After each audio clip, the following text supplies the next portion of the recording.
Hello, this is David Bernstein. I'm founder of the Jewish Institute for Liberal Values, and this is the Jewish Contrarians podcast. I'm here with my usual partner in thought crime, Brandy Shifatinsky. Hi, Brandy. Hey, David.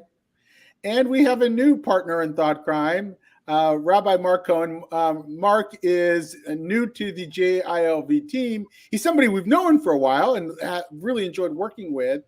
Mark is our Rabbinical Liaison. Mark, tell us a little bit about yourself, where you came from, what you're doing. Great. Thank you for having me. Thanks for including me in the team. I'm really grateful. And it's, I've listened to the podcast any number of times. And so to be on a show called Contrarians feels so funny to me because contrarian is not typically a word I associate with myself or think about. And yet. How about thought criminal? Do you think of yourself as a thought criminal? 100% no. Okay. Careful when I have a thought. I mean, that alone is already good. I'm born and raised in California. I like to say I grew up as an adult in North Carolina, where I served as a rabbi for a little over 20 years. I born and raised through the Reform Jewish part of our Jewish community, and went to the Reform Rabbinical School, the Hebrew Union College, and I serve right now as a part-time rabbi in New Milford, Connecticut, for Temple Shalom there.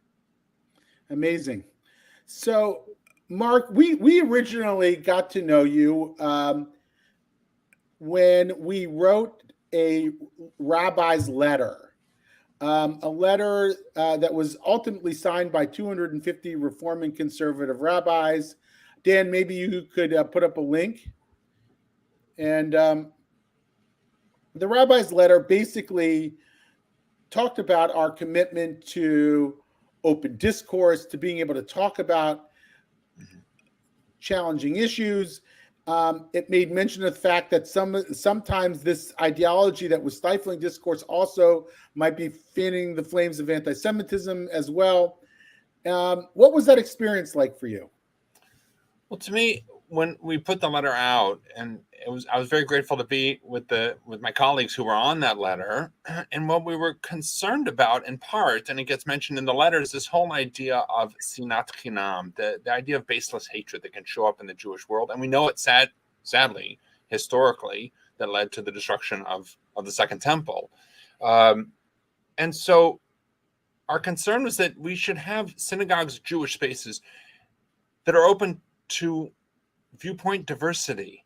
Now, that doesn't mean that we're never going to be able to include everybody under one roof, but we should really allow for that viewpoint diversity. And so I think that was part of the genesis for that letter. What was surprising, I remember seeing among some of my colleagues language that, those of us who had signed it, that somehow we were transphobic, we were racist. And I'm looking at the list of the names of those of us who were on it, and I know the depth and the breadth of the work that many of my colleagues have done, and I like to say myself as well, working on causes for the betterment of the Jewish community, yes, but certainly the larger community on any number of topics. And so it was strange to see that kind of language be hurled at us, a pretty non-contrarian group of people, by the way. Right. It's interesting how non-contrarians can become contrarians suddenly just because they stick with their ideals. Those are, I'm sure, probably the vast majority of those people would have never thought of themselves as being contrarian in the way that they think about Jewish life. They're probably pretty mainstream by and large. I think we are, and I have to say that one thing to think about is a lot of us, myself, I'm 55 years old, and so growing up in the Jewish world, what were the top issues of our day when I was a kid and into my 20s, really? The issues were surrounding Soviet Jewry and uniting together as a Jewish people, and matters related to Israel. And so we were focused highly on that. And at the same time, we were certainly concerned about civil rights, women's rights, the environment. Today, I think what we've seen is a switch going from particularism to a universalism. And some of the teachings that go on in the various synagogues and places where we've been, some of the universalistic ideas, I think, has begun to actually shut out some within our own community, reform or otherwise. Right.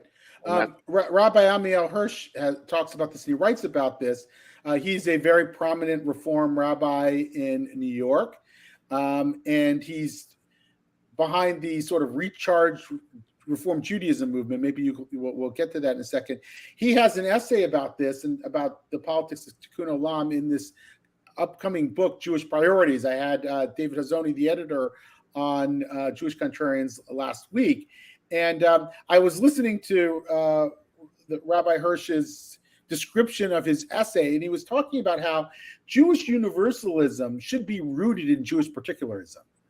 It's through our particularistic lens and experience that we can actually experience humanity, and his critique is that we've divorced our universalism from our particularism, and so and we just become another voice for universalism, in some ways a universalism that's oftentimes not very universal.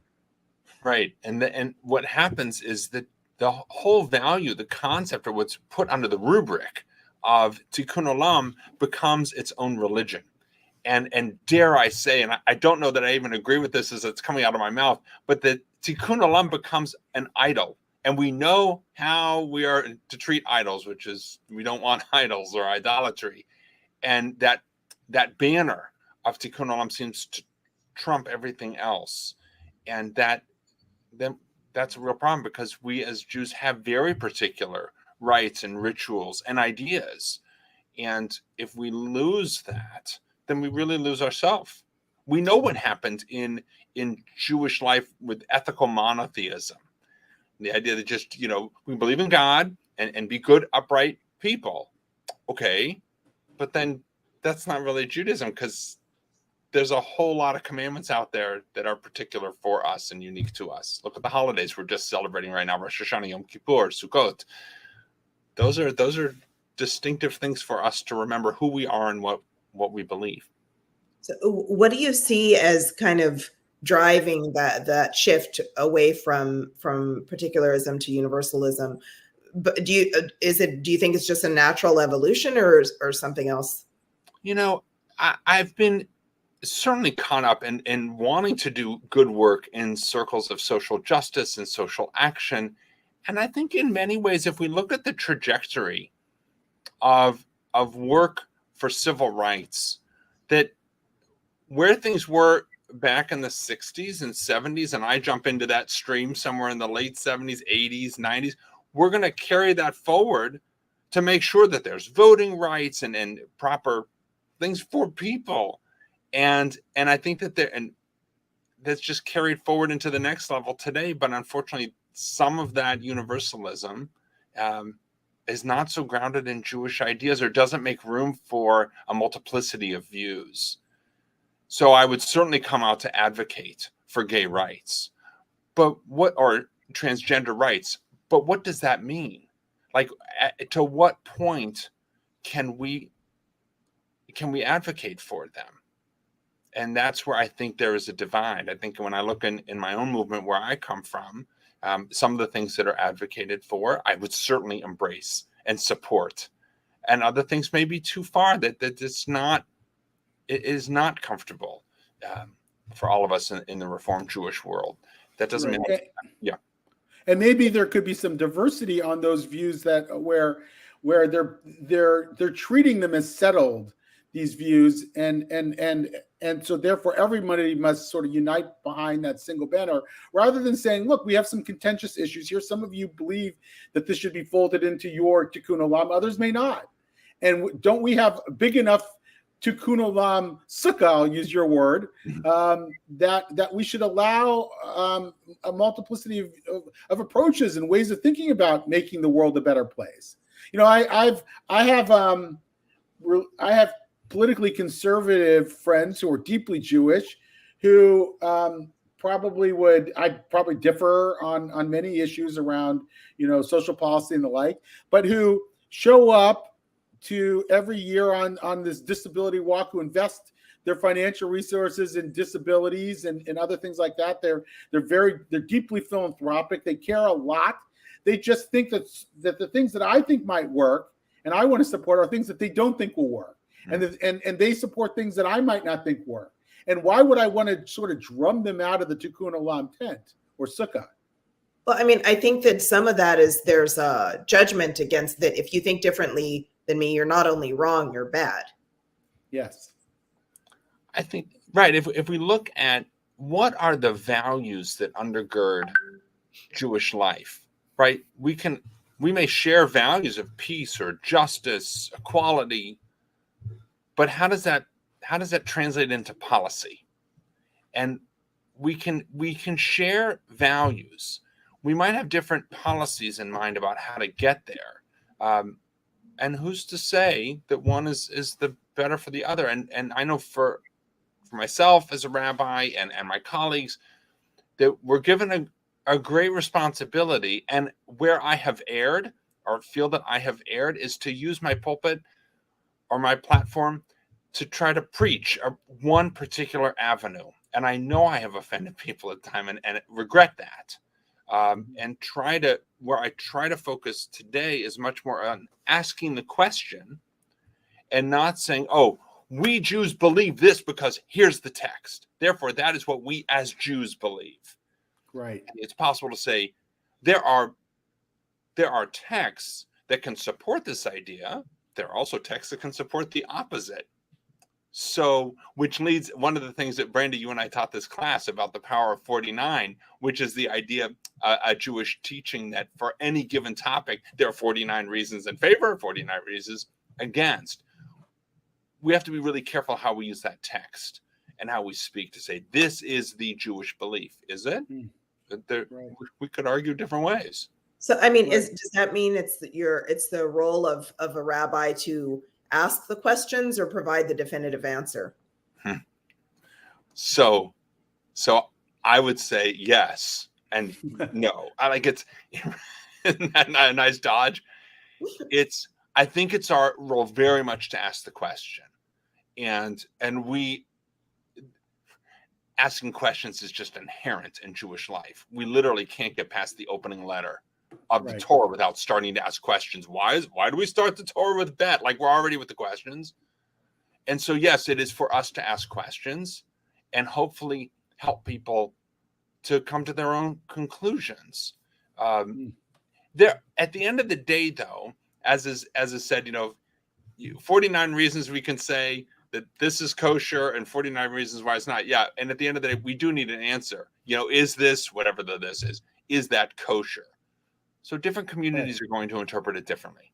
Right. And so at some point you have to come up with an answer, but you don't shut down the process of deliberation over it. And you can reopen it at some time in the future, one would think. I heard Rabbi Angela Bakdal, very prominent voice in Reform Judaism, say that the role of the rabbi can be either the prophet or the priest. And the prophet is the person who screams at his community for their failures and speaks in this sort of prophetic, compelling voice that we all need to fall in line. And the priest is someone who tries to repair the fragments of the community, that brings people together, that takes care of people's emotional well-being. And she said that we have too much prophet, not enough priest in today's Jewish community, at least in today's liberal Jewish life. And I feel like that's right. That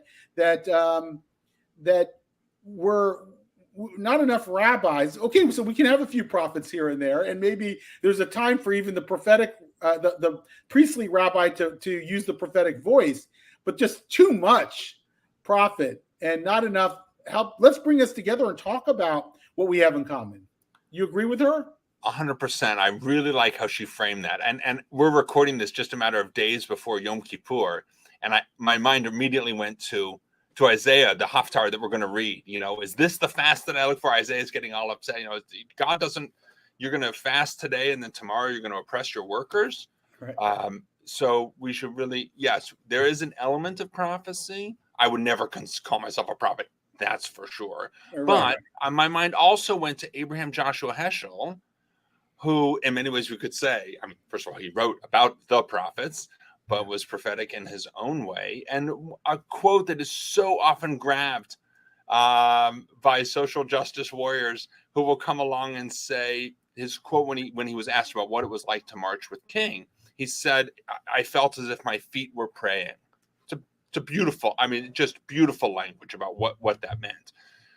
What we need to frame, though, and think about is he was able to say that in no small part because Heschel had a robust prayer life of his own and knew from ritual. If we are only out there doing social justice marches and we don't have a basis of actual rigorous, serious ritual life, then what is it? It becomes very vacuous. Right. We become just another social justice group, a social group, rather than something uniquely Jewish. And there are really good causes that need us out there marching, and that we need to work for good things in our world. But as Jews, we also need to hold on to the particularism of ourselves. And I think that, and I loved your quote earlier when you talked about Rabbi Ami Hirsch and his work that he's doing. I guess he would say the same thing. It's trying to strike this balance of the universalism and the particularism. Right, and it's gotten out of whack. Dan, bring up the title of this session again, because I think it's worth talking about, and it is the question that we're trying to answer. Can liberal Judaism maintain its liberalism? And let me just take a second and try to unpack that. So we're talking about liberal Judaism. Liberal Judaism generally refers to Reform, Conservative, Reconstructionist branches of Judaism. Judaism that has sort of departed from the Orthodox world, that as a matter of sort of authority. Maybe, Mark, you might be able to explain that more. What we mean by liberalism, of course, and it's a play on words here, is that we don't mean left-wing liberalism, political liberalism, a set of policy positions around certain issues, social justice issues and the like. What we mean by liberalism here is the ability of people, of the free expression of ideas, the rule of law, the fundamental operating system of democratic societies that allows our system to operate, allows people to talk to each other, that allows us to question authority, to question each other, to debate. That's what we mean by liberalism. And the question is, does liberal Judaism, which was founded on the liberal model, right, which was founded on questioning authority, has it lost its way by sort of becoming orthodox in a different way? Mark, what do you think? Well, so I remember at some point in my studies really digging into it and realizing, look at that. Once you have a reform, like once the early reformers, I'm talking the early part of the 1800s, mainly in Germany, Western Europe, come up with this whole idea of reform. Once you have a reform, now those who are going to dig their heels in become orthodox or orthopraxis, as singular belief, and are going to dig in that side. But Reform Judaism has experienced that exact same thing at times in terms of ritual. That if to walk into a Reform synagogue, had I been ordained from the Hebrew Union College in 1908 as opposed to 1998, I'm sure my practice would have looked very different than it does right now. There was very much a way to create Jewish life in early reformers that became of singular practice. I think we see that today in terms of some of the political or social ideology that we see embraced in parts of the Reform movement, and that becomes an orthodoxy. You must believe in certain ideas because this is where the movement as a whole, and it's hard to talk about just the movement because there's variety within it, but in general, what I see coming out from the kind of the main branches of Reform Judaism is of a certain belief or certain idea, or certain assumptions, that feel, singularly. Mm-hmm. So, obviously, a number of Reform colleagues signed our letter, which means that they adhere to liberal principles. They believe in openness and free exchange of ideas and the like. They know that there's a problem. They recognize the problem, or they wouldn't have signed the letter. And I've been to a number of Reform temples and synagogues. I've been to a number of conservative temples and synagogues where the rabbi really does stand up for those values and how they preach, how they talk. The synagogue always invites a multiplicity of points of view. I've seen that happen. My parents tend to be a little bit more politically conservative, and they go to a Reform temple where the rabbi really is heterodox and doesn't at all try to stop or articulate a single point of view for the entire synagogue around social policy and the like. So it exists, but has it been sort of eclipsed by the official movement? I can't speak for the branches or for the official institutions, but I can tell you when I listen to some of my colleagues' sermons, and I'm a bit astonished at how, first of all, what people talk about in their sermon about their own personal lives, as if that becomes the dogma ishit, the personal representation or symbol of the way a congregation should feel or should aspire to. That's a bit dangerous. To me, the focus needs to be on God, Torah, and Israel, and how do they show up, and how are we obligated by these things during the course of our days. So I do worry when we don't have, I mean, that word heterodoxy is exactly right. That's what we want to create a mix of views. Yeah. Right. I think it gets difficult to create that mix and that diversity of views when people kind of run to their corners. So people attend certain synagogues to hear a certain perspective, and I don't know. It seems a bit like they're like many times certain congregants are driving their rabbis to toe a specific line. And there's a fear that if they don't, there's going to be an uprising and backlash. Mm-hmm. I don't know if you feel that way or seen that, but well, I mean, I'll just say I know a couple of people at least that have mentioned how this past Rosh Hashanah, their rabbis spoke nothing about God, Torah, Israel. Like there was nothing.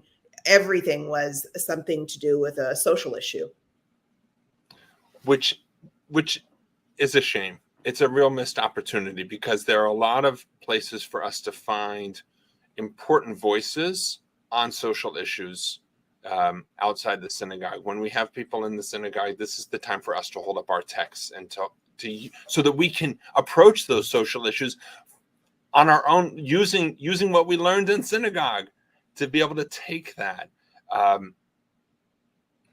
Yeah, I was one thing I was just going to say real quick about where Rabbi Ami Hirsch serves is the Stephen S. Wise Free Synagogue. And I used to think that the synagogue was called the Free Synagogue because, like, you don't have to pay for membership.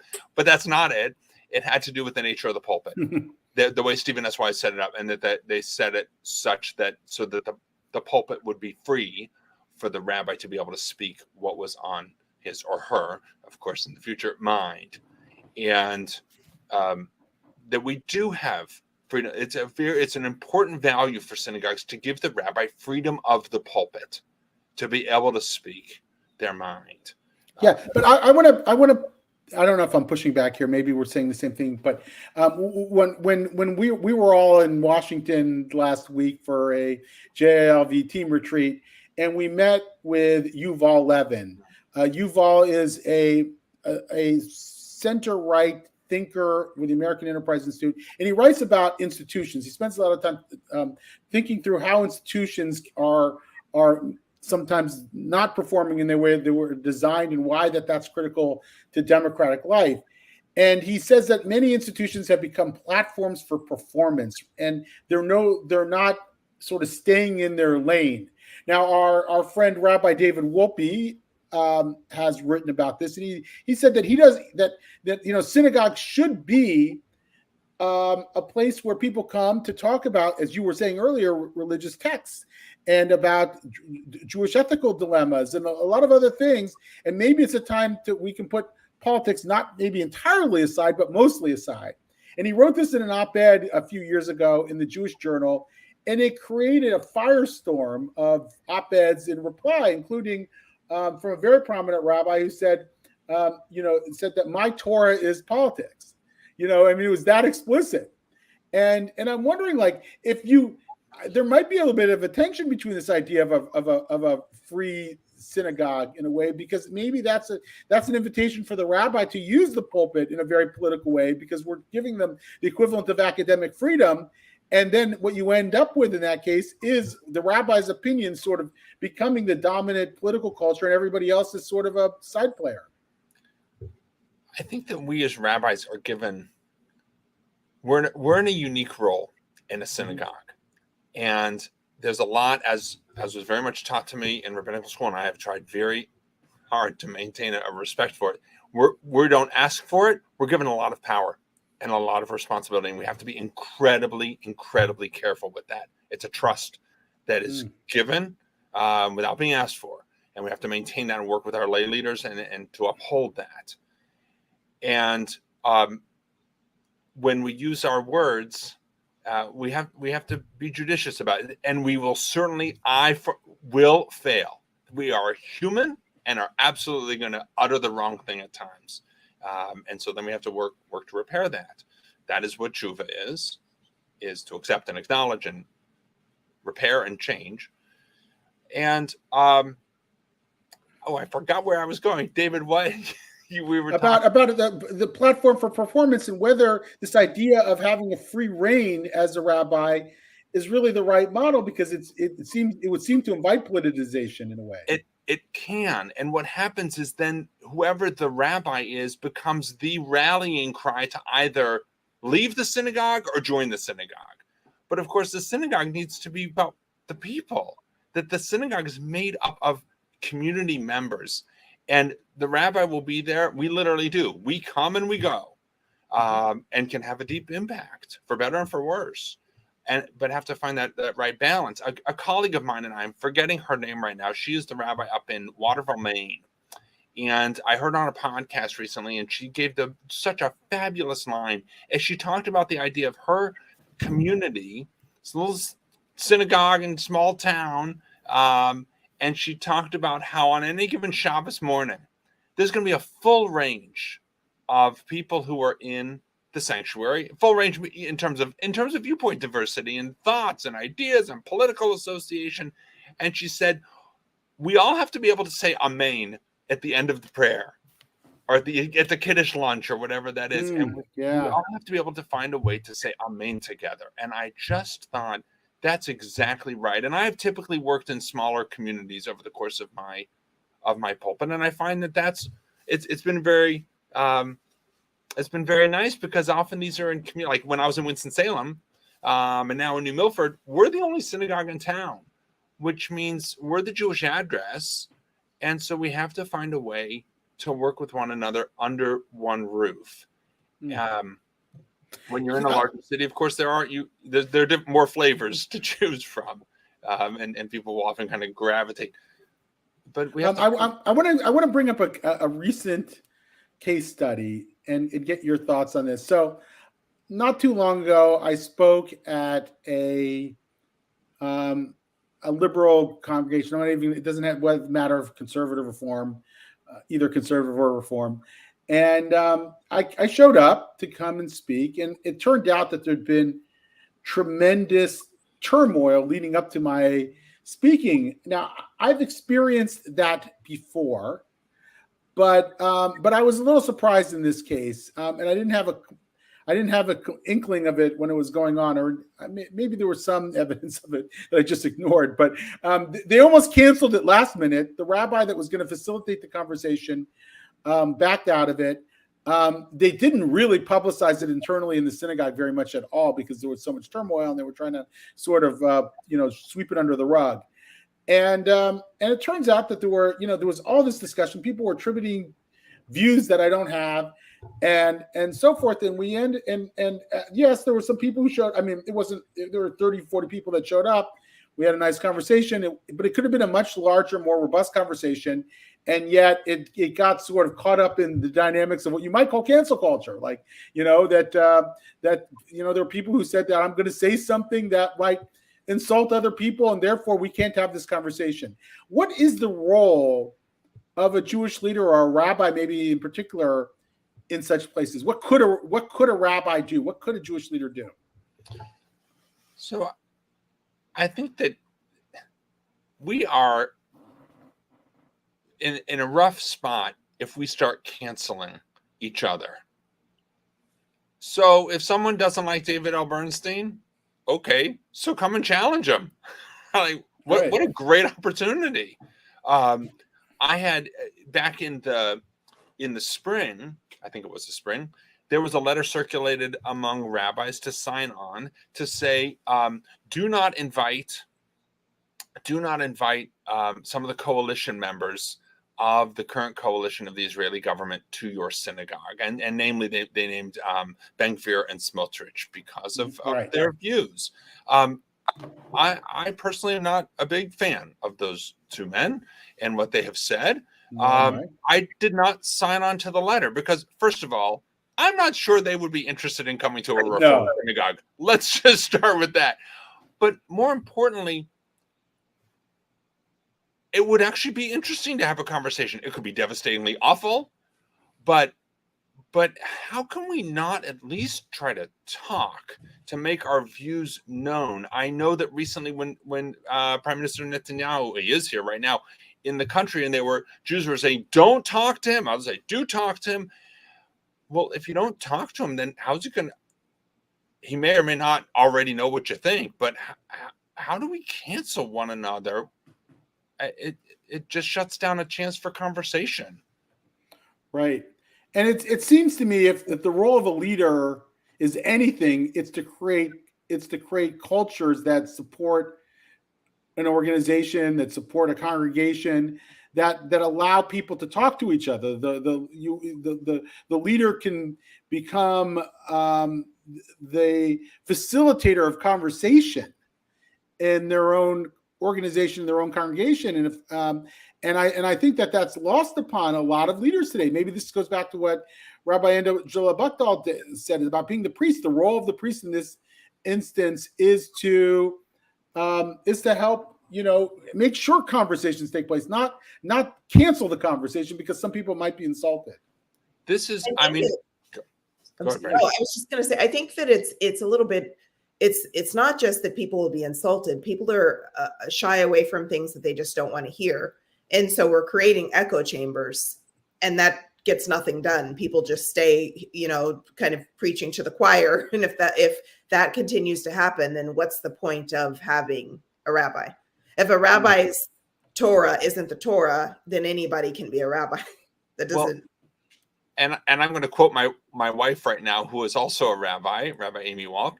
One of her drashot during Rosh Hashanah was about, when have you changed your mind? On what and how do you change your mind? And if a rabbi can do anything to be a dugma ishit, to be a personal example, is to bring in voices that disagree. In fact, I forgot where I listened to a lot of podcasts. Somewhere else I heard David Wolpe talk about, he brought in someone, I think it was from APAC and from J Street, to come and speak at his synagogue. So bring in the two sides, let them speak. Let's have a conversation. You don't have to agree with either side or what, but at least listen to hear what the two sides say. Yeah. Well, we're coming up on 34 minutes here. I think this has been a very rich conversation. I think we're in the business, by the way, of making sure that those conversations happen, of being that model ourselves, and getting organizations to open up the conversation. So, Rabbi Cohn, Mark, we're so excited to work with you. There's going to be another course. Maybe Brandy, Mark, why don't you talk about the Power of 49 that's coming up before we close? Sure. Do you want to, Mark? Sure. Brandy and I are teaching a class on the Power of 49. We did our first run, I think it was back in June. We had a great time with about 12 participants who were in it. And we're looking, our next series is going to start in early November. These are 5 nights for about an hour and a half. There's some reading that we give to people, some articles and essays to try to look at different social topics of our day, things like critical race theory, and other matters that come up in our conversation, and try to look at different sides about these topics. Anything else, Brandy, that I missed on that? No, I mean I think our sign up's going to go out shortly, and I'm looking forward to co-facilitating this with you again. It was fantastic last time. I'm looking forward to our next cohort. Me too. All right.